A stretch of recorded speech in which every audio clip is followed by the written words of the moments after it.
American deaths. J.D. Rockefeller made $200 million off of it. Not to mention the war cost about $30 billion for America, most of which was borrowed from the Federal Reserve Bank at interest, furthering the profits of the international bankers. World War II.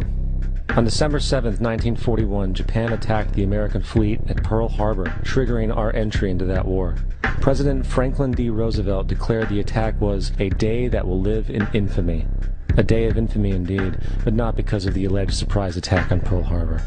After 60 years of surfacing information, it is clear that not only was the attack on Pearl Harbor known weeks in advance, it was outright wanted and provoked.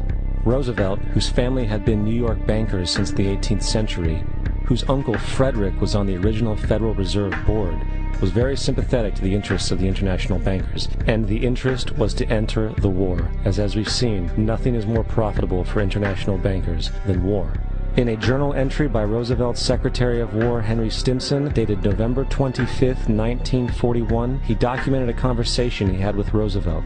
The question was, how should we maneuver them into firing the first shot? It was desirable to make sure the Japanese be the ones to do this, so that there should remain no doubt as to who were the aggressors. In the months leading up to the attack on Pearl Harbor, Roosevelt had done almost everything in his power to anger the Japanese, showing a posture of aggression. He halted all of Japan's imports of American petroleum. He froze all the Japanese assets in the United States. He made public loans to nationalist China and supplied military aid to the British, both enemies of Japan in the war, which, by the way, is completely in violation of international war rules. And on December 4th, 3 days before the attack, Australian intelligence told Roosevelt about a Japanese task force moving towards Pearl Harbor. Roosevelt ignored it. So, as hoped and allowed, on December 7, 1941, Japan attacked Pearl Harbor, killing 2,400 soldiers. Before Pearl Harbor, 83% of the American public wanted nothing to do with the war. After Pearl Harbor, 1 million men volunteered for the war. It is important to note, Nazi Germany's war effort was largely supported by two organizations, one of which was called IG Farben. IG Farben produced 84% of Germany's explosives, and even the Zyklon B used in the concentration camps to kill millions. One of the unspoken partners of IG Farben was J.D. Rockefeller's Standard Oil Company in America. In fact, the German Air Force could not operate without a special additive patented by Rockefeller's Standard Oil. The drastic bombing of London by Nazi Germany, for example, was made possible by a $20 million sale of fuel to IG Farben by the Rockefeller Standard Oil Company. This is just one small point on the topic of how American business funded both sides of World War II.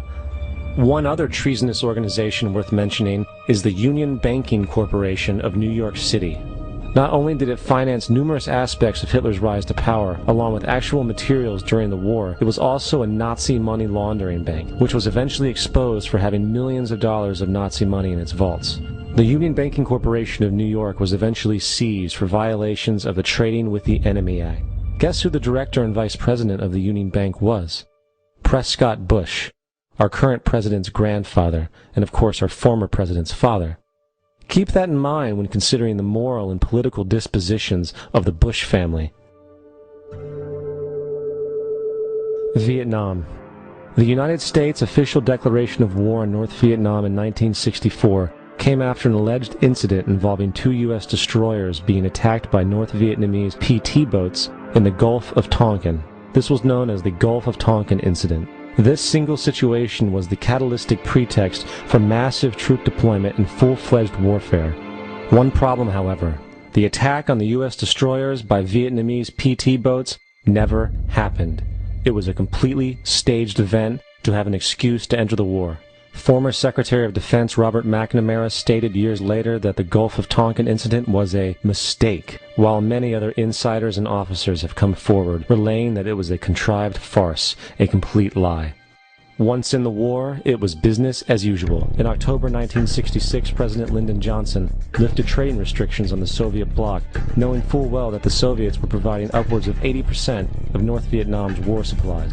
Consequently, Rockefeller interests financed factories in the Soviet Union, which the Soviets used to manufacture military equipment and send it to North Vietnam. However, the funding of both sides of this conflict was only one side of the coin. In 1985, Vietnam's rules of engagement were declassified. This detailed what American troops were and were not allowed to do in the war. It included absurdities like North Vietnamese anti-aircraft missile systems could not be bombed until they were known to be fully operational. No enemy could be pursued once they crossed the border of Laos or Cambodia. And most revealing of all, the most critical strategic targets were not allowed to be attacked unless initiated by high military officials. Apart from these imposed ludicrous limitations, North Vietnam was informed of these restrictions and therefore could base entire strategies around the limitations of the American forces. This is why the war went on so long. And the bottom line is this: the Vietnam War was never meant to be won, just sustained. This war for profit resulted in 58,000 American deaths and 3 million dead Vietnamese. So, where are we now?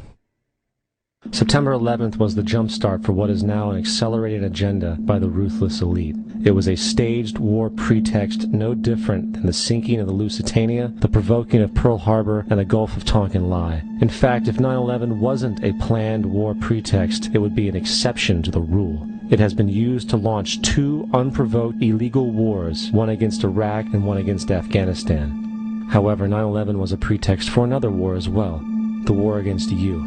The Patriot Act, Homeland Security,